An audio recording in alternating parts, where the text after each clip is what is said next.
الحمد لله نحمده ونستعينه ونستغفره ونؤمن به ونتوكل عليه ونعوذ بالله من شرور أنفسنا ومن سيئات أعمالنا من يهده الله فلا مضل له ومن يضلله فلا هادي له ونشهد أن لا إله إلا الله وحده لا شريك له ونشهد أن سيدنا وسندنا ومولانا محمدا عبده ورسوله أرسله بالحق بشيرا ونذيرا وداعيا إلى الله بإذنه وسراجا منيرا اللهم صل على محمد وعلى آل محمد كما صليت على إبراهيم وعلى آل إبراهيم إنك حميد مجيد اللهم بارك على محمد وعلى آل محمد كما باركت على إبراهيم وعلى آل إبراهيم إنك حميد مجيد أما بعد فأعوذ بالله من الشيطان الرجيم بسم الله الرحمن الرحيم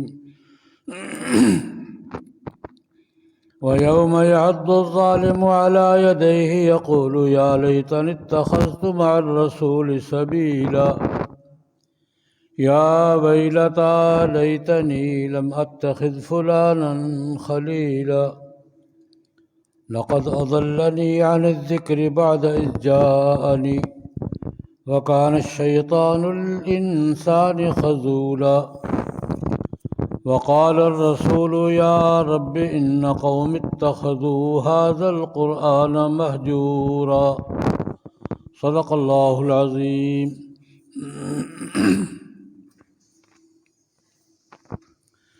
بزرگان محترم، برادران اسلام، قرآن مقدس کی چند آیات تلاوت کی ہیں۔ مختصر وقت کے اندر ان آیات مقدسہ کی روشنی میں کرنے کی، آپ حضرات کو صحیح سننے کی، مجھے آپ کو سب مسلمان بلکہ انسان بھائیوں کو صحیح بات سمجھنے، قبول کرنے اور اس پر عمل کرنے کی توفیق عطا فرمائے۔ قرآن پاک کے حقوق کے حوالے سے بات چل رہی ہے، مختلف باتیں ہوئی ہیں، بہت سی ہوں گی، اور اس کے اس پہلو پہ بات ہو رہی ہے کہ قرآن کریم نے قیامت کے دن پیش آنے والے مناظر میں سے ایک منظر کا ذکر کیا ہے۔ جب اللہ کی عدالت ہوگی، حشر کا میدان ہوگا، سارے لوگ اکٹھے ہوں گے، تو جنہوں نے اپنے اوپر ظلم کیا، دنیا میں کفر اختیار کیا ہے، نافرمانی اختیار کی ہے، وہ قیامت کے دن اپنے ہاتھوں کو افسوس سے، حسرت سے کاٹیں گے۔ ایک مرحلہ یہ ہوگا، یوم یعض الظالم علی یدہ، یہ حسرت کی انتہا ہوتی ہے، یہ محرومی کے احساس کی انتہا ہوتی ہے۔ اپنے ہاتھوں کو کاٹیں گے حسرت پر، اور حسرت دو باتوں پر کریں گے۔ وَيَوْمَ يَعَضُّ الظَّالِمُ عَلَى يَدَيْهِ يَقُولُ، یہ کہتے ہوئے اپنی حسرت کا، بے بسی کا، محرومی کا اظہار کرے گا۔ پہلی بات، یا لیتنی اتخذت مع الرسول سبیلا، اے کاش میں نے دنیا میں رسول اللہ والا راستہ اختیار کر لیا ہوتا۔ اس بات پر اس کو حسرت ہوگی، اس بات کی محرومی کا احساس ہوگا، یا لیتنی اتخذت مع الرسول سبیلا، اے کاش میں نے رسول اللہ صلی اللہ علیہ وسلم والا راستہ اختیار کر لیا ہو۔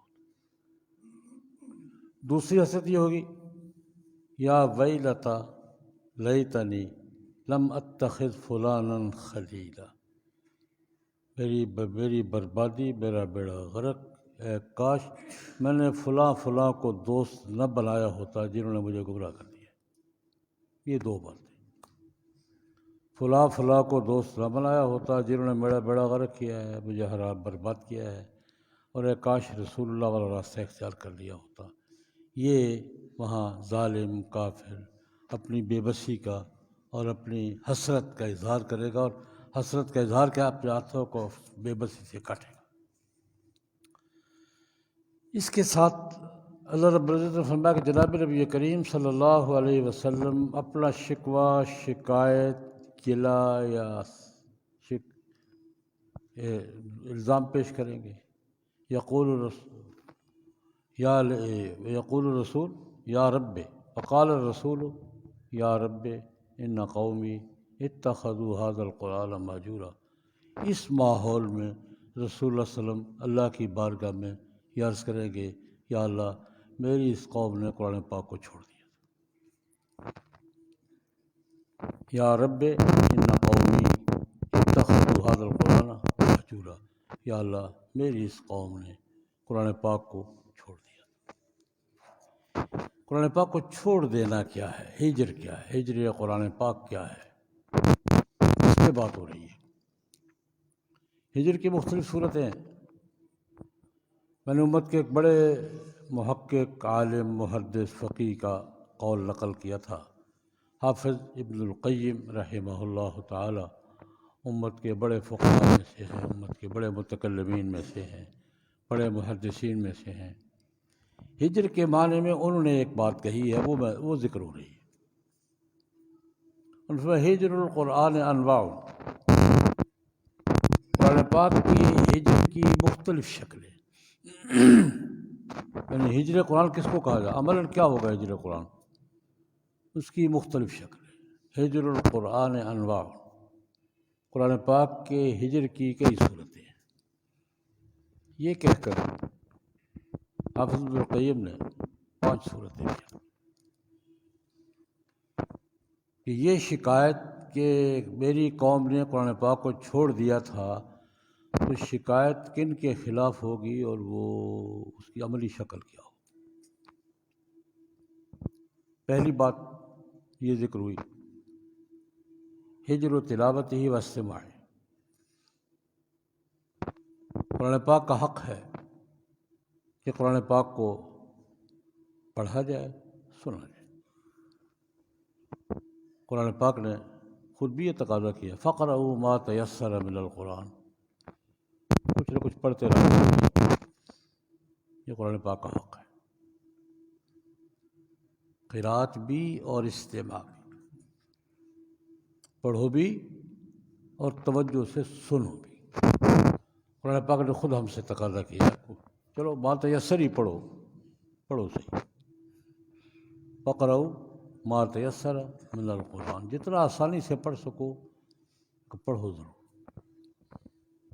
یہ ما تیسر کی حد عرض کی تھی کہ جناب نبی کریم صلی اللہ علیہ وسلم نے ارشاد فرمایا کہ ایک مسلمان کے 24 گھنٹے کے معمولات میں قرآن پاک کی تلاوت بھی ہونی چاہیے۔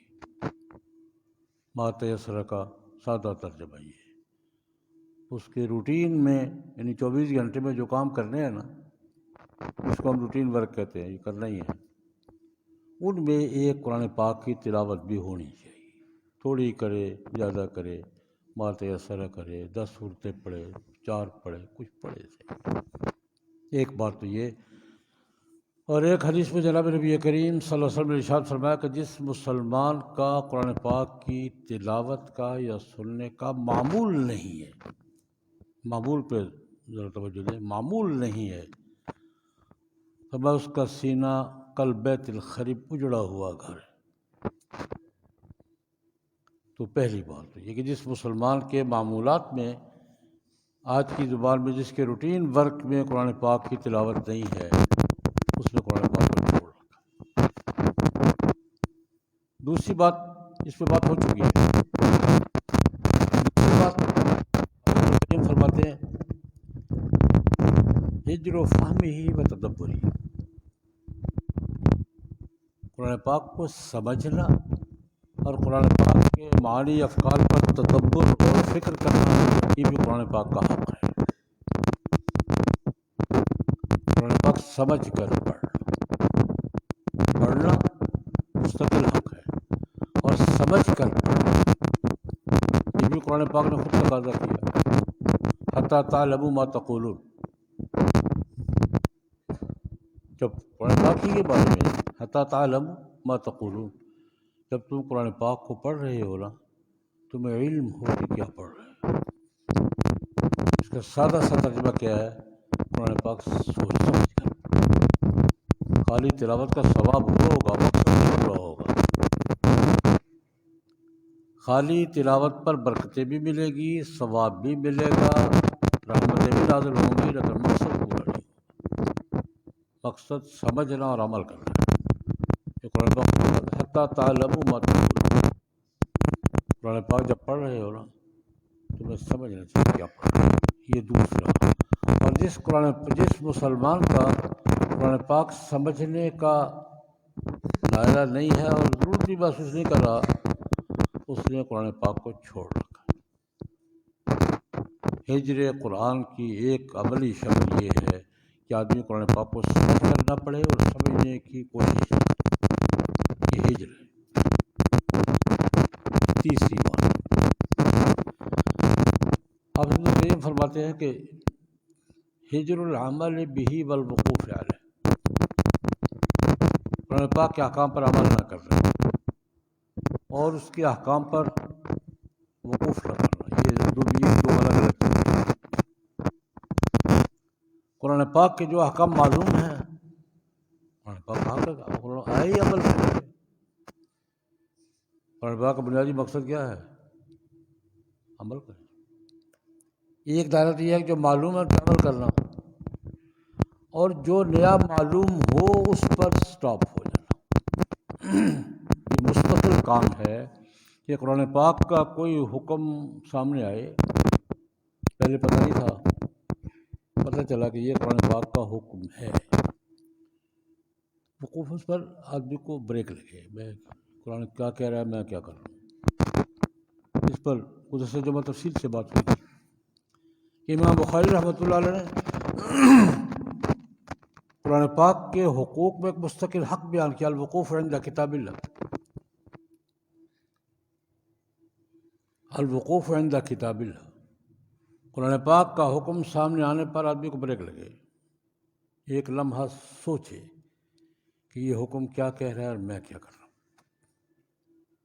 اور اس پر حضرت امام بخاری رحمۃ اللہ علیہ نے حضرت عمر رضی اللہ عنہ کو بطور آئیڈیل پیش کیا، کان وقافا عند کتاب اللہ۔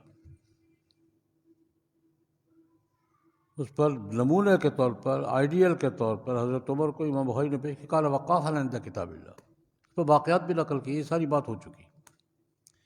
یہ تین باتیں، پہلی اس پر بات ہو چکی ہے کہ قرآن پاک کی تلاوت کا معمول ہو اور سننے کا معمول ہو، قرآن پاک سمجھنے کی ضرورت محسوس کرے اور سمجھ کر پڑھنے کی کوشش کرے، اور تیسرا کیا، جو احکام معلوم ہیں ان پر عمل ہو، اور جو نیا معلوم ہو اس پر آدمی رک رک کے سوچے کہ قرآن پاک کا حکم کیا کہہ رہا ہے اور میں کیا کہہ رہا ہوں۔ چوتھی بات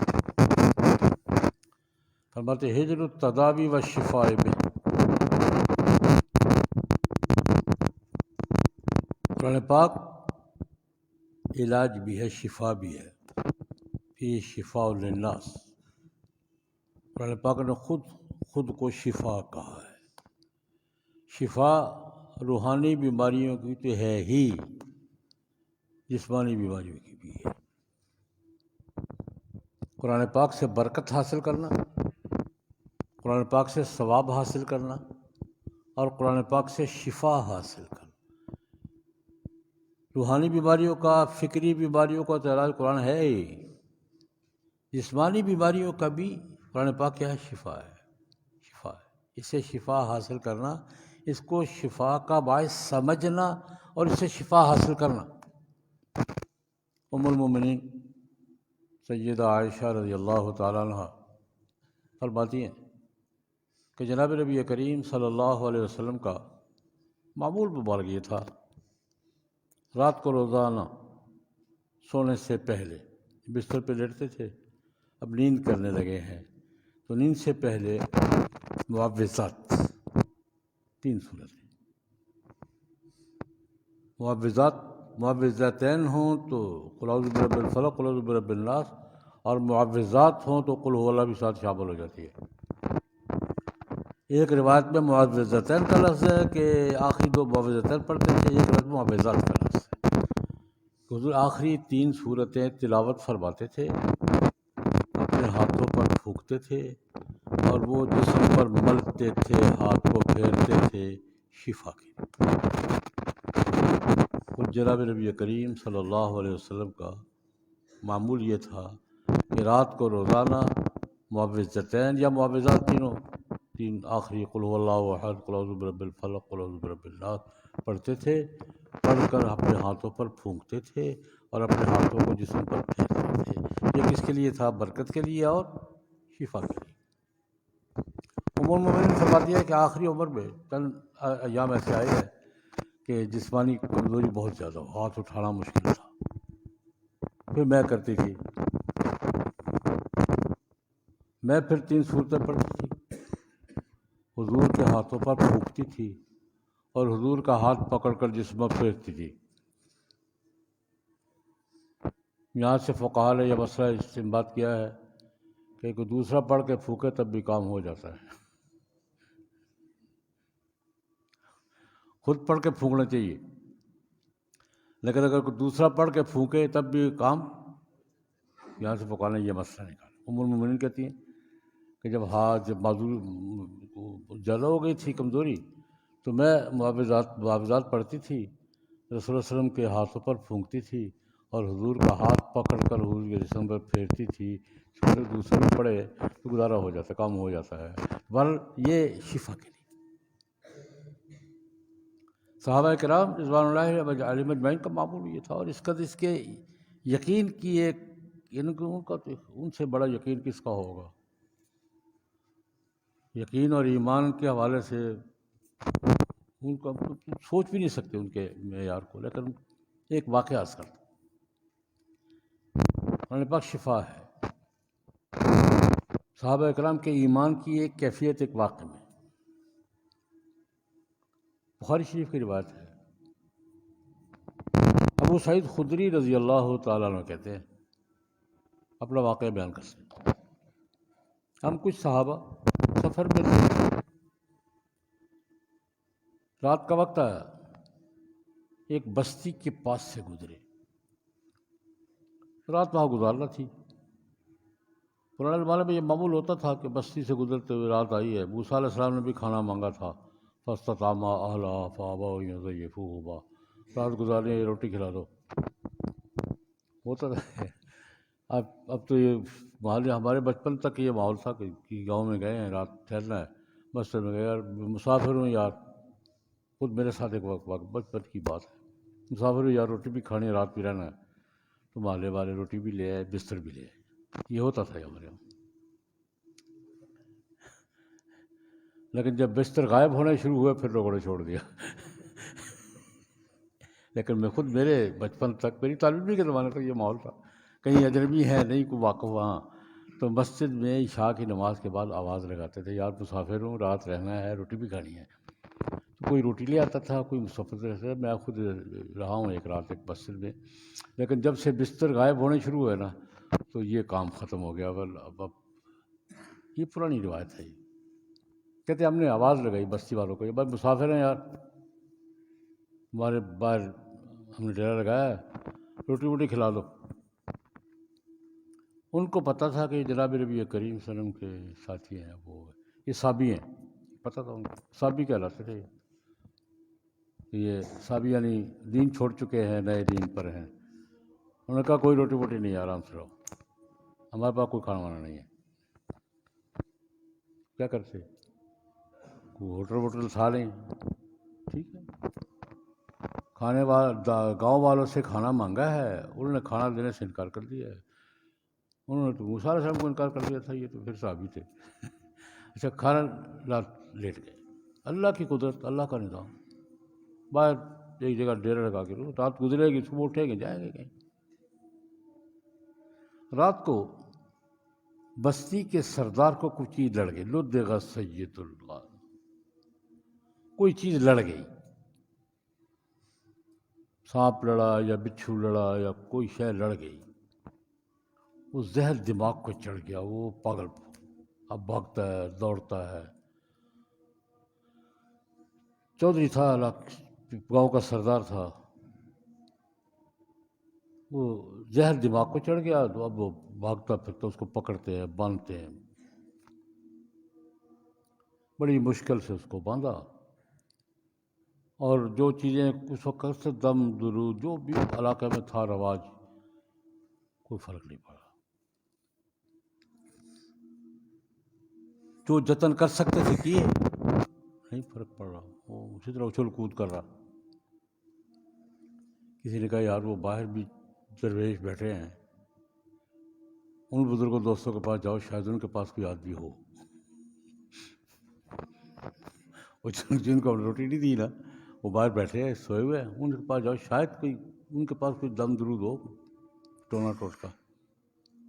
دو آدمی آئے، یار مسئلہ یہ ہے کہ ہمارے سردار کو کچھ چیز لڑ گئی ہے اور دماغ کو چڑھ گئی ہے، اب وہ قابو نہیں آ رہا، بڑی مشکل سے باندھا ہوا ہے، ہمارے حربے تو سارے ناکام ہو گئے ہیں، تمہارے پاس کوئی علاج وغیرہ ہو؟ ابو سعید خدری کہتے ہیں، میں نے کہا ہاں ہے، علاج ہے، کریں گے نہیں؟ کیوں جی؟ تم نے ہمیں روٹی نہیں کھلائی، ہم تمہارا علاج کرتے پھرے؟ میرے پاس دم ہے، کروں گا، ٹھیک ہو جائے گا، گارنٹی والا دم ہے، ٹھیک ہو جائے گا، لیکن 100 بکریاں لوں گا، ایک بات پہ 100 بکریوں کا، ایک بار 30 بکریوں کا، چلو 30 بھی بڑی ہیں، 30 بکریاں لوں گا اور گارنٹی ہے ٹھیک ہو جائے گا۔ 30 بکریاں اب سردار سے مہنگی تو نہیں تھی نا، کہ ٹھیک ہے جی، گئے، دم کیا، ٹھیک ہو گئی، ایسے ٹھیک ہوا جیسے کسی کی رسی کھول دی گئی، حدیث کے الفاظ ہیں، نشیطان العقال، ایسے جیسے کسی کی رسی کھول دی گئی، اور انہوں نے کہا بکریاں، لو جی۔ اب انہوں نے غصے میں دم کر کے غصے میں بکریاں لے لی، اب 2 مسئلے کھڑے ہو گئے، پہلی بات جائز ہے کہ ناجائز، لی تو غصے میں ہے نا، اب یہ جائز بھی ہیں کہ نہیں، دوسری بات کہ یہ دم کرنے والے کی ہیں، یہ ساری پارٹی کی ہے، اب یہ مسئلہ کھڑا ہو گیا۔ پہلا مسئلہ کیا ہوا کہ 30 بکریاں جو یہ جائز ہیں یا ناجائز؟ اچھا جائز ہیں تو یہ دم کرنے والے کی ہیں یا پارٹی کی ہیں؟ انہوں نے کہا ٹھیک ہے چھوڑو، نبی کریم صلی اللہ علیہ وسلم کی خدمت میں جائیں گے، مدینہ منورہ جائیں گے، بکریاں ساتھ لے جاتے ہیں، جو حضور فرمائیں گے وہ کریں گے۔ واپس جب مدینہ منورہ پہنچے جناب نبی کریم صلی اللہ علیہ وسلم کی خدمت میں، تو جا کے رپورٹ پیش کی، یا رسول اللہ اب پتہ نہیں ہم نے صحیح کیا ہے غلط کیا ہے، پھر یہ تقسیم کرنی ہے کہ کیا کرنا ہے؟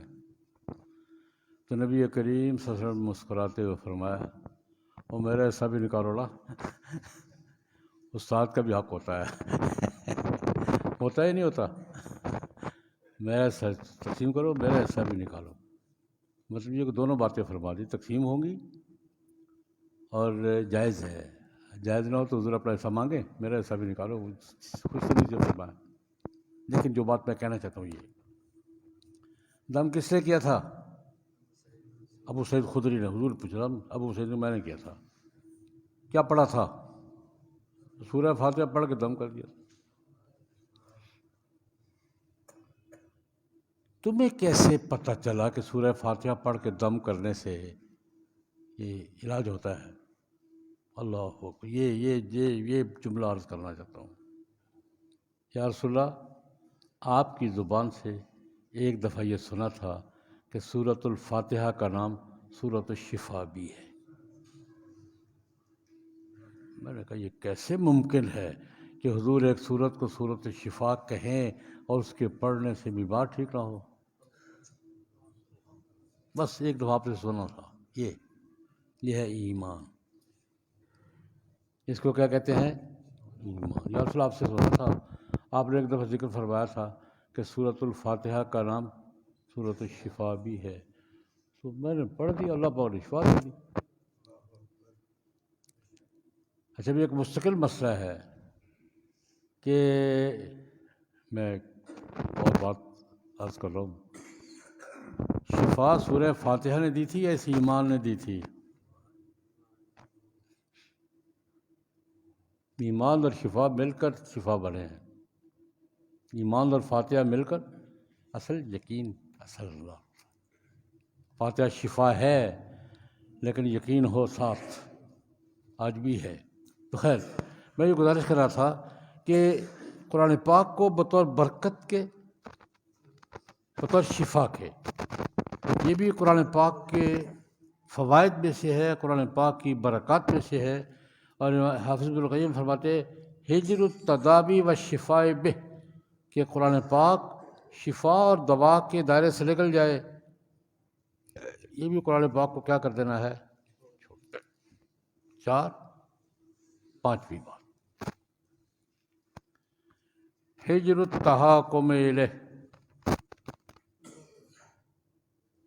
قرآن پاک کا منصب کیا ہے؟ اللہ رب العزت نے جناب نبی کریم صلی اللہ علیہ وسلم سے ارشاد فرمایا، انا انزلنا الیک الکتاب بالحق، انا الیک الکتاب لتحکم بین الناس بما اراک اللہ۔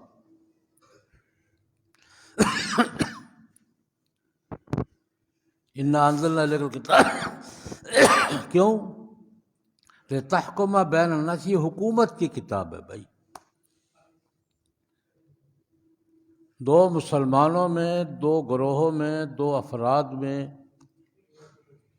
کوئی تنازع ہو گیا ہے، جھگڑا ہو گیا ہے، کوئی مسئلہ طے کرنا ہے، تو وہ مسئلہ کس پر پیش کیا جائے گا؟ قرآن پاک۔ قرآن پاک تحاکم کی کتاب ہے، فیصلوں کی کتاب ہے، حکم کی کتاب ہے، قانون کی کتاب ہے۔ یہ قرآن پاک کا اصل منصب یہ ہے، قرآن پاک پر عمل کیا جائے۔ اور جب بھی قرآن پاک کوئی مسئلہ، ہم بھی تحاکم کرتے ہیں، ہمارا تحاکم کیا ہے؟ ہمارے بھی قرآن پاک تحاکم کے لیے ہوتا ہے۔ کوئی جھگڑا پیدا ہو گیا، میرے سر تو قرآن رکھو، ہمارا تحاکم یہ ہے۔ ہم کیا کرتے ہیں؟ پنچایت میں، جھگڑے میں، عدالتوں میں قرآن پر فیصلے کرتے ہیں یا نہیں کرتے؟ کرتے ہیں یار، کیا کرتے ہیں؟ سر تو قرآن رکھو، نہیں یہ نہیں بھائی، ہم نے اس کا آسان سا نسخہ نکال رکھا ہے، سر پہ قرآن رکھو، جولی میں قرآن رکھو اس کے۔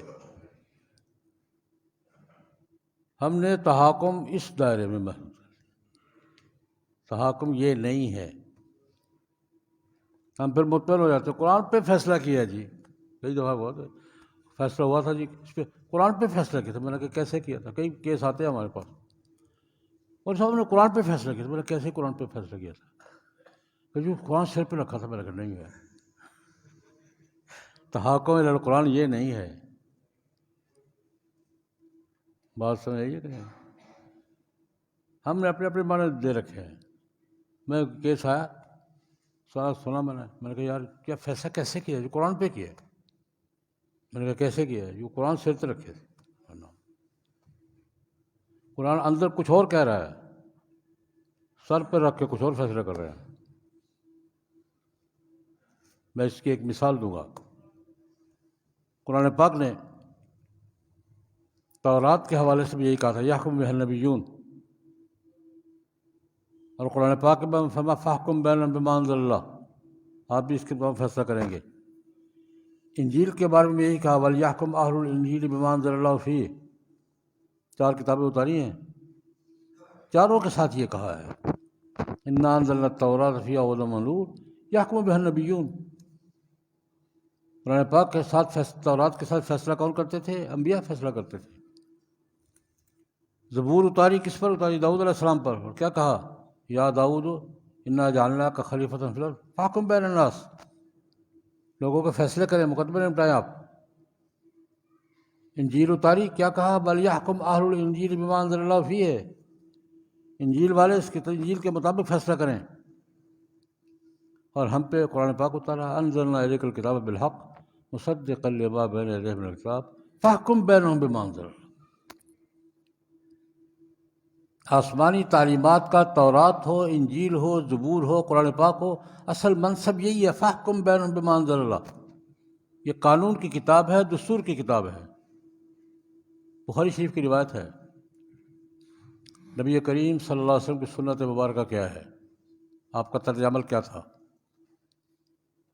یہودیوں کا مقدمہ تھا، زنا کا کیس تھا، یہودی جوڑا پیش ہوا، یا رسول اللہ یہ بدکار جوڑا ہے، جرم ثابت ہو گیا ہے، اس کو کیا سزا دینی؟ حضور کے پاس فیصلے حضور کے پاس آیا کرتے تھے، ہماری تمہاری کتاب کیا کہتی ہے؟ انہوں نے کہ شاید ان کو پتہ نہ ہو، ان کے جو قرآن تورات میں تو لکھا ہے جی کہ وہ منہ کالا کرتے ہیں اور وہ جوتے ووتے مارتے ہیں، تورات لاؤ کہاں ہے؟ لائی، اس پہ رجم ہے، پڑھو۔ وہ پڑھنے والا اوپر نیچے کی ہاتھ پڑھا، درمیان کی نہیں پڑھ رہا۔ عبداللہ بن السلام رضی اللہ عنہ پاس بیٹھے تھے، انہوں نے کہا ظالم کیا کرتے ہو، ادھر لاؤ، یہ کیا لکھا ہے؟ یہودیوں کا فیصلہ حضور نے تورات کے مطابق کیا اور رجم کیا، اور تورات پڑھا کے کتاب کے مطابق فیصلہ کروں گا۔ بھائی تمہارا فیصلہ ہے، تمہاری کتاب کے مطابق کروں گا، لیکن کتاب کے مطابق کروں گا، اور ہمارے فیصلے انگریز کے مطابق۔ قرآن پاک کا اصل منصب کیا ہے؟ التحاکم الیہ، قرآن پاک قانون کی کتاب، دستور کی کتاب۔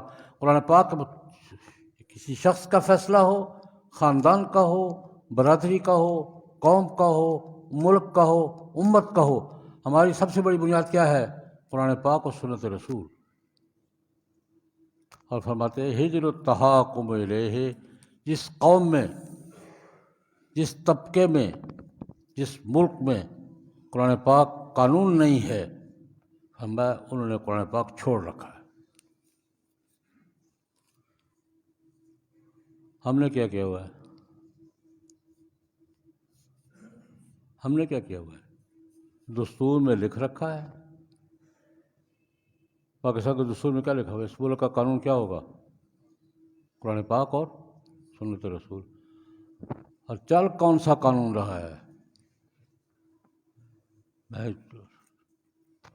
دستور میں ہم نے یہ لکھا ہے کہ ہمارا قانون کون سا ہوگا؟ قرآن پاک اور سنت رسول۔ اور چل کون رہا ہے؟ ہمارے عدالتیں قرآن کو فیصلے کر رہی ہیں۔ یہ ہجر کی سب سے بدترین صورت ہے، قرآن پاک کو چھوڑ دینے کی بدترین صورت ہے کہ زبان سے قرآن کرتے رہے اور فیصلے انگریزوں کے مطابق کرتے رہے۔ اللہ تعالیٰ ہمارے حال پہ رحم فرمائے، اللہ ہمارے حال پہ رحم فرمائے۔ تمہارا میں نے عرض کیا تھا کہ ہجر قرآن کی صورتیں حافظ ابن القیم نے 5 بیان کی ہیں۔ قرآن پاک کی تلاوت کا معمول نہ ہو، قرآن پاک کو سمجھنے کی کوشش نہ کرے، قرآن پاک پر عمل نہ ہو، قرآن پاک سے برکت اور شفا حاصل نہ کرے، اور قرآن پاک پر کو قانون اور دستور سمجھ کر اس کے مطابق اپنے فیصلے نہ کرے، تو یہ عمل قرآن پاک کو چھوڑ دینے کا مترادف ہے۔ اللہ پاک ہمارے سب کے حال پہ رحم فرمائے۔ پچھلے دنوں ہمارے یہ مولانا فضل حاجی صاحب فرماتے ہیں ان کے تایہ زاد بھائی محمد زاہد صاحب انتقال کر گئے ہیں، اور ایک اور شخصیت کا ذکر بھی کرنا چاہوں گا، ہمارے ملک کے سابق صدر جناب محمد رفیق تارڑ صاحب۔ ملک کے چند گنے چنے نظریاتی اور تہذیبی لوگوں میں سے تھے، اللہ تبارک و تعالیٰ ان کے درجات بلند سے بلند تر فرمائے۔ ہمارے بہت اچھے ساتھی تھے، ملک کے صدر بھی تھے، دیندار آدمی تھے، نظریاتی آدمی تھے، ختم نبوت کے مجاہدین میں سے تھے، تو ان کے لیے بھی دعا کرے اللہ پاک ان کے درجات جنت میں بلند سے بلند تر فرمائے۔ مولانا کا بھائی محترم کے لیے بھی اور تمام مرحومین کے لیے، اللہم صلی علی سیدنا محمد۔